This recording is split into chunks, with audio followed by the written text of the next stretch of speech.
Hello friends, welcome to next current. स्वागत है आप सभी का हमारे यूट्यूब चैनल नेक्स्ट करंट पर। तो दोस्तों, आज है आपका 11 अप्रैल 2021।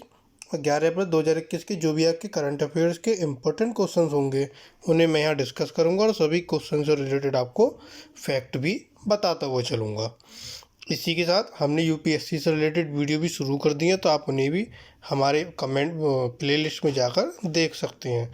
साथ ही वीडियो के एंड में आपको क्वेश्चन दिया गया है, तो आप हमें उसका आंसर कमेंट बॉक्स में बता सकते हैं। अगर आप अभी हमारे चैनल से नहीं जुड़े हैं या आपने अभी तक हमारे चैनल सब्सक्राइब नहीं किया है, तो आप आज ही हमारे चैनल को सब्सक्राइब कीजिए और नोटिफिकेशन बेल को भी प्रेस कीजिए ताकि आपको सभी वीडियो के नोटिफिकेशन मिलते रहें। तो चलिए शुरू करते हैं आज का अपना फर्स्ट क्वेश्चन। पहला क्वेश्चन है, हाल ही में किसने आईबस नेटवर्क में $21 मिलियन में हिस्सेदारी हासिल की? तो आईबस नेटवर्क में $21 मिलियन में हिस्सेदारी हासिल किसने की? यह हिस्सेदारी हासिल की Morgan Stanley India Infrastructure, option A. IBUS mobile ऑपरेटरों को in building wireless solution, outdoor small cell और अन्य लास्ट माइल कनेक्टिविटी उपाय मुहैया कराता है ताकि वे अपने ग्राहकों को निर्बाध रूप से सेवा दे सकें।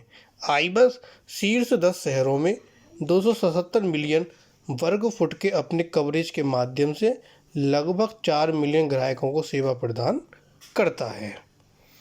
नेक्स्ट क्वेश्चन आता है, हाल ही में कौन अपना ऑनलाइन विवाद समाधान हैंडबुक लॉन्च करेगा? तो ऑनलाइन विवाद समाधान हैंडबुक कौन लॉन्च करेगा? इसको लॉन्च करेंगे नीति आयोग, ऑप्शन ए।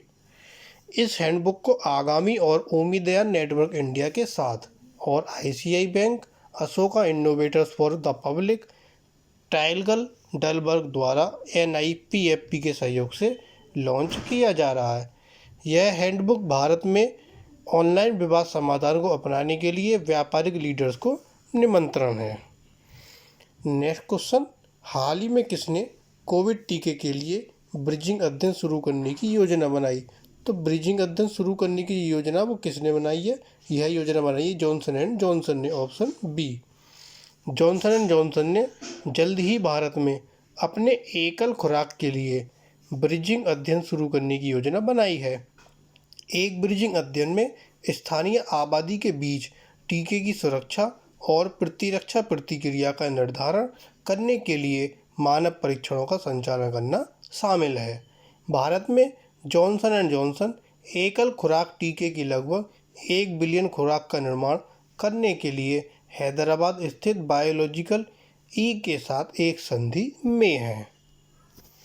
इसके बाद नेक्स्ट क्वेश्चन आता है, हाल ही में किसने दुनिया का पहला माइक्रो सेंसर आधारित explosive trace detector nano sniper launch किया?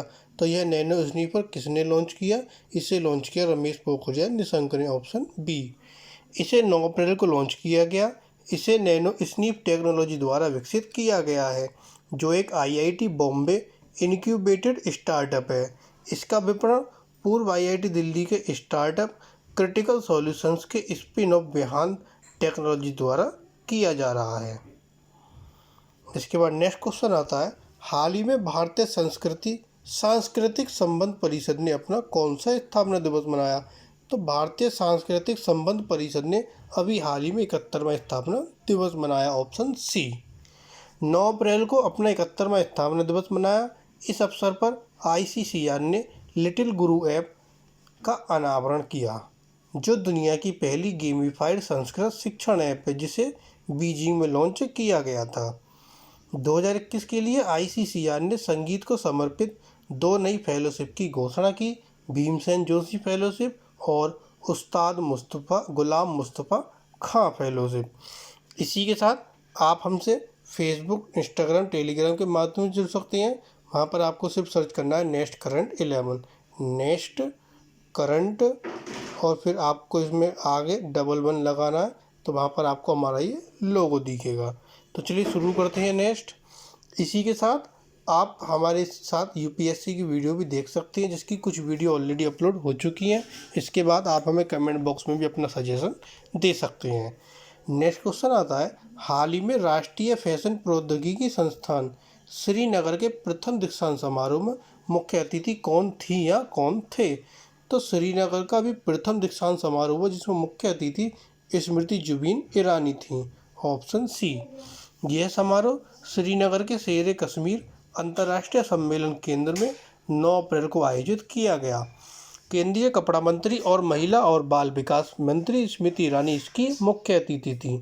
NIFT श्रीनगर में 4 साल की अवधि के फैशन डिजाइन और फैशन कम्युनिकेशन में 2 अंडर ग्रेजुएट कोर्स उपलब्ध हैं। नेक्स्ट क्वेश्चन आता है, हाल ही में किस देश ने जल क्षेत्र में रणनीतिक साझेदारी शुरू करने की घोषणा की? तो जल क्षेत्र में जो रणनीतिक साझेदारी है उसको शुरू करने की घोषणा किस देश ने की? यह कि आपकी नीदरलैंड ने। Option D Netherlands. भारत और नीदरलैंड में क्षेत्र में चल रहे सहयोग और बेहतर सुसंगतता को और तेज करने के लिए जल क्षेत्र में रणनीतिक साझेदारी शुरू करने की घोषणा की गई। उन्होंने जल के बजट, लागत प्रभावी विकेंद्रीकरण, उपचार प्रौद्योगिकी सहित नए क्षेत्रों में द्विपक्षीय सहयोग को व्यापक बनाने, अपशिष्ट जल को ऊर्जा में परिवर्तित करने और नदी के खतरे के प्रबंधन पर चर्चा की। दोनों पक्षों ने द्विपक्षीय व्यापार को सुविधाजनक बनाने और डच और भारतीय कंपनियों के मुद्दों को हल करने के लिए फास्ट ट्रैक तंत्र की भी स्थापना की घोषणा की। यह जो है देश, कौन से देश ने साझेदारी की घोषणा की है? नीदरलैंड ने। तो नीदरलैंड की राजधानी है एम्स्टर्डम। मुद्रा नीदरलैंड एंटीलियम गिल्डर और इसकी प्रधानमंत्री आपके मार्क रूटे। नेक्स्ट क्वेश्चन आता है, हाल ही में किस राज्य ने 14 दिन का मास्क अभियान शुरू किया? तो 14 दिन का मास्क अभियान उड़ीसा ने शुरू किया। Option D Orissa. उड़ीसा ने कोविड-19 संक्रमण के प्रसार का मुकाबला करने के लिए 14 दिन का मास्क अभियान शुरू किया है, यह सुनिश्चित करने के लिए कि 14 दिनों का मास्क अभियान प्रभावी हो। राज्य सरकार ने उल्लंघनकर्ताओं के लिए पहली और दूसरी बार उल्लंघन के लिए जो जुर्माना है वो 1000 रुपये पहली बार और दूसरी बार के लिए 2000 रुपये बढ़ाया। राज्य ने 10 अप्रैल तक 40 लाख से अधिक वैक्सीन खुराक के प्रशासन का भी लक्ष्य प्राप्त किया है। अब यह मास्क अभियान आपका उड़ीसा राज्य ने शुरू किया। तो उड़ीसा की राजधानी भुवनेश्वर। उड़ीसा के मुख्यमंत्री नवीन पटनायक, उड़ीसा के राज्यपाल प्रोफेसर गणेशी लाल माथुर। उड़ीसा में कुल जिलों की संख्या 30, लोकसभा सीटें 21 और राज्यसभा सीटें आपकी 10। इसके बाद नेक्स्ट क्वेश्चन आता है आपका, हाल ही में किस राज्य ने टीका उत्सव के दौरान प्रतिदिन 6 लाख टीकाकरण की योजना बनाई? तो टीके उत्सव के दौरान जो प्रतिदिन 6 लाख टीकाकरण की योजना है वह किस राज्य ने बनाई? वह बनाई है आपकी आंध्र प्रदेश ने। Option B. यह 9 अप्रैल को निर्देशित किया गया। यह उत्सव 11 अप्रैल से 14 अप्रैल तक मनाया जाएगा और राज्य सरकार को 4 दिनों में कुल 24 लाख लोगों के टीकाकरण की उम्मीद है। यह ग्रामीण क्षेत्रों में 4 लाख लोगों को और शहरी क्षेत्रों में 2 लाख लोगों को प्रतिदिन कवर करेगा। अब यह आंध्र प्रदेश में लगाया जाएगा। तो आंध्र प्रदेश की राजधानी अमरावती। आंध्र प्रदेश के मुख्यमंत्री YS जगनमोहन रेड्डी। आंध्र प्रदेश के राज्यपाल विश्वभूषण हरिचंदन। आंध्र प्रदेश की कुल जिलों की संख्या 13, लोकसभा सीटें 24 और राज्यसभा सीटें आपकी 11। इसके बाद नेक्स्ट क्वेश्चन आता है आपका, हाल ही में किस राज्य ने विकलांग लोगों के लिए 50 किलोमीटर तक मुफ्त यात्रा की घोषणा की? जो विकलांग लोग हैं उनके लिए 50 किलोमीटर तक मुफ्त यात्रा की जो घोषणा है किस राज्य ने की है? यह की आपके बिहार राज्य ने। Option D Bihar. 50 किलोमीटर की यात्रा के बाद आगे की यात्रा पर भी 50% छूट प्रदान की जाएगी। जो विकलांग व्यक्ति हैं पहले उन्हें 50 किलोमीटर तक यात्रा का कोई किराया नहीं देना होगा। इसके बाद आगे की जो यात्रा होगी उसके लिए 50% उनसे जो है किराया लिया जाएगा। परिवहन निगम उन्हें इस सुविधा का लाभ उठाने के लिए यूनिक ID भी प्रदान करेगा। सुविधा के दुरुपयोग की जांच करने के लिए इसे केवल 40% विकलांग व्यक्तियों को उपलब्ध कराने का निर्णय किया गया है। अब ये जो है निर्णय बिहार सरकार ने लिया। तो बिहार की राजधानी पटना। बिहार के मुख्यमंत्री नीतीश कुमार और बिहार के राज्यपाल फागू चौहान। बिहार में कुल जिलों की संख्या 38, लोकसभा सीटें 40 और राज्यसभा सीटें आपकी 16। इसके बाद नेक्स्ट क्वेश्चन आता है, श्री श्री हरिचंद्र ठाकुर जयंती कब मनाई गई? तो श्री श्री हरिचंद्र ठाकुर जयंती आपकी 9 अप्रैल को मनाई गई। ऑप्शन सी 9 अप्रैल। प्राइम मिनिस्टर जो प्रधानमंत्री नरेंद्र मोदी, उन्होंने उनकी जयंती पर श्रद्धांजलि दी। वह एक आध्यात्मिक नेता और एक समाज सुधारक थे। उन्होंने बंगाल प्रेसिडेंसी के अछूत लोगों के बीच काम किया और हिंदुओं के मतुआ संप्रदाय का गठन किया। उन्होंने आत्मदर्शन या आत्म साक्षात्कार का अनुभव किया था, जिसके माध्यम से उन्होंने महसूस किया कि वे स्वयं भगवान के अवतार थे, जो कि अछूतों की मदद करने के लिए ही पैदा हुए थे।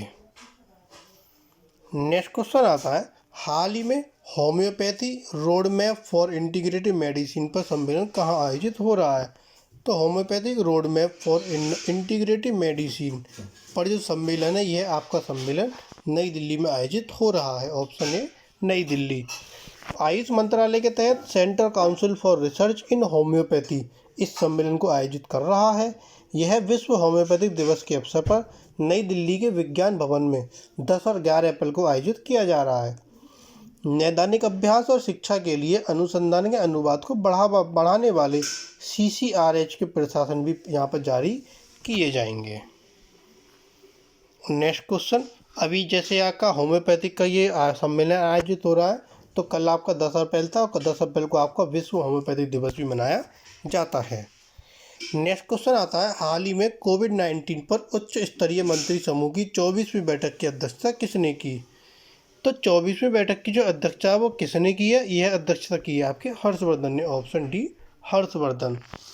दुनिया के सबसे बड़े टीकाकरण अभियान की उपलब्धियों का वर्णन करते हुए उन्होंने बताया कि 60 वर्ष से अधिक आयु वाले लाभार्थियों को 3 करोड़ से अधिक टीके लगाए गए हैं और 9 अप्रैल तक 9.43 करोड़ से अधिक खुराक भी दी जा चुकी हैं। नेक्स्ट क्वेश्चन आता है, हाल ही में किस देश में एक महिला जीवित दाता फेफड़े के प्रत्यारोपण प्राप्त करने वाली पहली कोविड रोगी बन गई? तो वो किस देश में? यह आपके जापान में। ऑप्शन ए जापान देश में एक महिला है जो जीवित दाता फेफड़े के प्रत्यारोपण को प्राप्त करने के बाद पहली कोविड रोगी बन गई हैं। कोरोना वायरस से हुई क्षति के कारण उसके फेफड़े फेल होने के बाद उसने अपने बेटे और पति से फेफड़ों के खंड प्राप्त किए। क्योटो विश्वविद्यालय अस्पताल में प्रक्रिया का पूरा करने में लगभग 11 घंटे लगे। आमतौर पर उम्र और शारीरिक स्थिति के आधार पर ऐसे प्रत्यारोपण पर प्रतिबंध है। अब यह जो है महिला जापान की थी, तो जापान की राजधानी टोक्यो, जापान की मुद्रा जापानी येन, प्रधानमंत्री योशिहिदे सुगा, जापान का राष्ट्रीय खेल सूमो कुश्ती। अब नेक्स्ट क्वेश्चन आता है, हाल ही में किस राज्य ने राज्य के 4 जिले में सरकारी और निजी कार्यालयों में 50% उपस्थिति का आदेश दिया? तो यह जो आदेश है वो उत्तर प्रदेश राज्य ने दिया है, जिसमें जो आपके सरकारी कार्यालय हैं या फिर जो आपके निजी प्राइवेट कार्यालय हैं, वहाँ पर आपको जो ऑफिस में जो लोग होंगे वहाँ 50% ही लोग आ सकते हैं। और ऐसे 4 जिले हैं आपके लखनऊ, कानपुर, प्रयागराज और वाराणसी। इनके लिए ये आदेश जारी किया गया है। इन शहरों में कार्यालय केवल 50% क्षमता के साथ काम करेंगे और बाकी सभी घर से कार्य करेंगे। इसके लिए एक सूची कार्यालय प्रमुख द्वारा भी तैयार की जाएगी। अब यह जो घोषणा किया या आदेश दिया है, यह उत्तर प्रदेश सरकार ने दिया। तो उत्तर प्रदेश की राजधानी लखनऊ, उत्तर प्रदेश के मुख्यमंत्री योगी आदित्यनाथ और राज्यपाल आनंदीबेन पटेल। उत्तर प्रदेश में कुल जिलों की संख्या 75, लोकसभा सीटें 80 और राज्यसभा सीटें आपकी 31। नेक्स्ट क्वेश्चन आता है आपका, हाल ही में किसने स्माइल्स प्लस नामक एक व्यापक और अनुकूल योग्य सेवा पैकेज शुरू करने की घोषणा की? स्माइल्स प्लस नामक एक व्यापक और अनुकूल योग्य सेवा पैकेज शुरू करने की घोषणा की टोयोटा किर्लोस्कर मोटर ने। Option B. एक पेशकश के रूप में इस पैकेज को ग्राहक की आवश्यकता और ज़रूरतों के अनुसार अनुकूलित किया जाएगा और इसमें पूरे भारत में उपलब्ध प्रीपेड पैकेज शामिल होंगे। यह सेवा लागत पर बचत, सेवा स्थान का लचीलापन आदि जैसे लाभ प्रदान करेगा। तो ये थे आपके आज के कुछ करंट अफेयर्स के इंपॉर्टेंट क्वेश्चन। अब आता है आपका क्वेश्चन ऑफ द डे। आज का आपके लिए प्रश्न है, हाल ही में स्पेस पोर्टल का अनावरण किसके लिए किया गया है? ये आपके 4 ऑप्शन है, इसमें से आपको एक आंसर देना है। आप हमें अपना आंसर कमेंट बॉक्स में दे सकते हैं। कल का क्वेश्चन, हाल ही में किसने JP मॉर्गन के साथ साझेदारी की घोषणा की? तो यह साझेदारी की घोषणा बिल गेट्स के साथ की गई है। Option C. तो ये थे आपके आज के कुछ करंट अफेयर्स के इंपॉर्टेंट क्वेश्चन। अगर आपको वीडियो अच्छी लगे तो प्लीज़ हमारी वीडियो को लाइक करें, कमेंट करें और ज़्यादा से ज़्यादा हमारे चैनल को सब्सक्राइब और शेयर करें। Thank you.